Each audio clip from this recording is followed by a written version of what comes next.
O Evangelho segundo Lucas. É um dos relatos mais antigos da vida de Jesus e, na verdade, é a primeira parte de uma coleção de 2 volumes, Lucas e Atos. Se você comparar as linhas de abertura de ambos os livros, fica claro que eles provêm do mesmo autor. E há indícios internos no livro de Atos, assim como uma tradição antiga que identificam o autor como sendo Lucas, o companheiro de viagem e colaborador do apóstolo Paulo, que também sabemos que era médico. Lucas começa o seu trabalho com um prefácio explicando como e por que ele escreveu esse livro. Ele reconhece que há outros relatos muito bons da vida de Jesus. Mas ele queria voltar às tradições de testemunhas oculares do maior número possível de discípulos, a fim de produzir o que ele chamou de um relato sobre todas as coisas que foram cumpridas entre nós. Essa palavra, cumpridas, nos mostra por que Lucas escreveu esse relato. Para ele, a história de Jesus não é apenas uma história antiga. Ele quer mostrar como essa história é o cumprimento da longa história de aliança entre Deus e Israel. E, além disso, a história de aliança entre Deus e o mundo inteiro. O conceito do livro é bastante claro. Há uma longa introdução que funciona como base para as histórias de João Batista e de Jesus.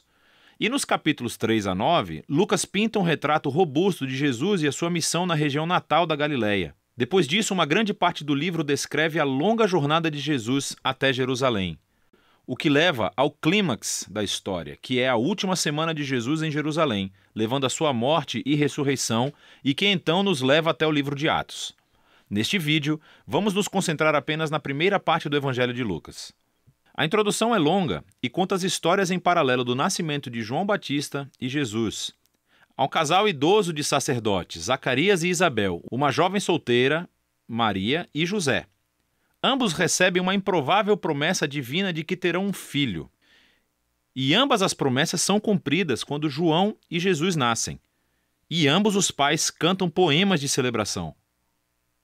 Essas canções de poesia ecoam textos do Antigo Testamento, salmos e profetas, mostrando como essas crianças cumprirão as promessas antigas de Deus. Mas esses poemas também descrevem o papel de cada criança na história que irá se desenvolver. João é o mensageiro profético que foi prometido na Torá e nos profetas, aquele que irá preparar Israel para se encontrar com o seu Deus. E Jesus, ele é o rei messiânico prometido a Davi, que irá trazer o reino de Deus sobre Israel e a bênção de Deus para as nações, exatamente como ele prometeu a Abraão. Depois disso, Maria leva Jesus ao templo de Jerusalém para a sua dedicação. E 2 profetas idosos, Ana e Simeão, veem Jesus e reconhecem quem ele é. E Simeão canta a sua própria canção, um poema inspirado pelo profeta Isaías. Ele diz que esta criança é a salvação de Deus para Israel e que ele se tornará luz para as nações. Assim, com toda essa antecipação, a história avança para a próxima sessão principal, onde Lucas apresenta Jesus e a sua missão. Ele prepara a história com o movimento de renovação de João no Rio Jordão, onde ele clama por um novo reino de Israel, arrependido e comprometido com uma nova vida através do batismo. Ele está se preparando para a chegada do reino de Deus.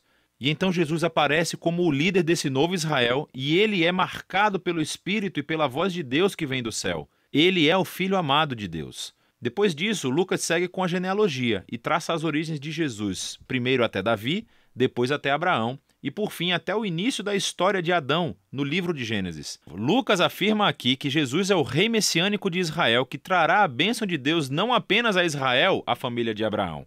Ele veio para todos os filhos de Adão, para toda a humanidade. Depois disso, Lucas estrategicamente relata a história de Jesus seguindo rumo à sua cidade natal, Nazaré, onde ele inicia a sua missão pública. Em uma reunião na sinagoga, Jesus se levanta e lê do livro de Isaías dizendo: "O Espírito do Senhor está sobre mim, para pregar boas novas aos pobres e liberdade para os prisioneiros, nova visão para os cegos e libertação aos oprimidos." Agora, assim como os outros evangelhos afirmam, esse Jesus apresentado é o rei messiânico que traz as boas novas do reino de Deus.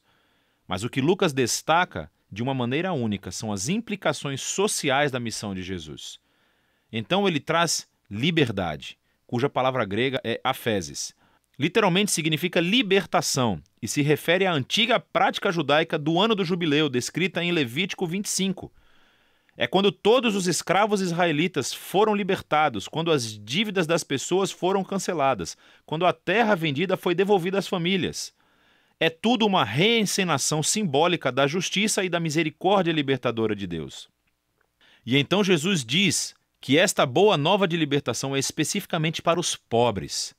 Agora, no Antigo Testamento, os pobres, ou em hebraico, ani, fazem parte de uma categoria muito mais ampla do que apenas as pessoas com pouco dinheiro. Refere-se também às pessoas de classe social baixa na sua própria cultura, como pessoas com deficiência, assim como mulheres, crianças e idosos.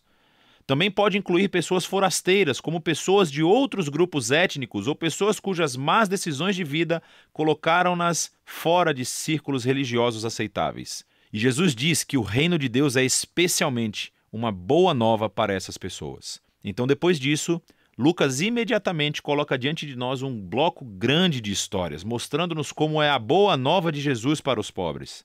Ela envolve a cura de uma mulher doente acamada, ou de um homem que tem uma doença de pele, ou alguém que esteja paralisado. Há histórias aqui também sobre Jesus acolhendo na sua comunidade um cobrador de impostos, Levi, que não é financeiramente pobre, mas um forasteiro social. Há uma história sobre Jesus perdoando uma prostituta. Lucas nos mostra como o reino de Jesus trouxe restauração e inversão das circunstâncias de uma vida inteira. Ele aumenta o círculo de pessoas que são convidadas a descobrir o poder de cura do reino de Deus. E como a missão de Jesus atrai muitos seguidores, ele faz algo ainda mais provocativo.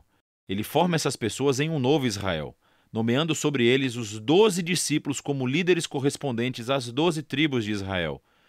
E então Jesus ensina seu manifesto de um reino invertido, ou como Lucas o chama, o sermão dado na planície. Ele diz que o amor de Deus pelo forasteiro e pelo pobre significa que o seu reino traz uma inversão em todos os nossos sistemas de valores.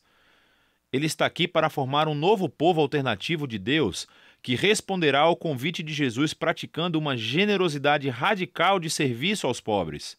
Pessoas que vão liderar através do serviço de uma vida de paz e perdão. Pessoas que têm uma devoção sincera, profunda, mas que rejeitam a hipocrisia religiosa. A visão radical de Jesus reivindica a autoridade divina. Ela começa a gerar resistência e controvérsia, especialmente entre os líderes religiosos de Israel. A maneira como ele alcança as pessoas questionáveis é uma ameaça às tradições religiosas e ao senso de estabilidade social. E então eles começam a acusar Jesus de blasfêmia contra Deus, de ser um bêbado e de se misturar com os pecadores. E assim essa ascensão culmina em uma nova revelação da missão de Jesus aos seus discípulos. Ele diz que sim, ele é o rei messiânico e que ele afirmará seu reinado sobre Israel, morrendo em Jerusalém, tornando-se o rei servo sofredor de Isaías 53, que morre pelos pecados de Israel. E então essa ideia chocante é explorada na próxima história, quando Jesus sobe a uma montanha com 3 de seus discípulos e de repente é transformado diante deles. Eles estão envolvidos nesta nuvem da presença de Deus que anuncia: "Este é o meu filho escolhido". E Moisés e Elias também estão lá, os outros 2 profetas que encontraram a presença e a voz de Deus em uma montanha. E Lucas nos diz que eles estão conversando sobre o êxodo de Jesus, que ele estava prestes a cumprir em Jerusalém. Essa palavra grega, êxodo, é uma referência clara à história do êxodo. Lucas retrata Jesus aqui como um novo Moisés, que levará seu recém-formado Israel à liberdade e à libertação da tirania do pecado e do mal em todas as suas formas, pessoal, espiritual e social. E isso nos leva para a segunda metade do livro. Mas, por enquanto, essa é a primeira metade do Evangelho de Lucas.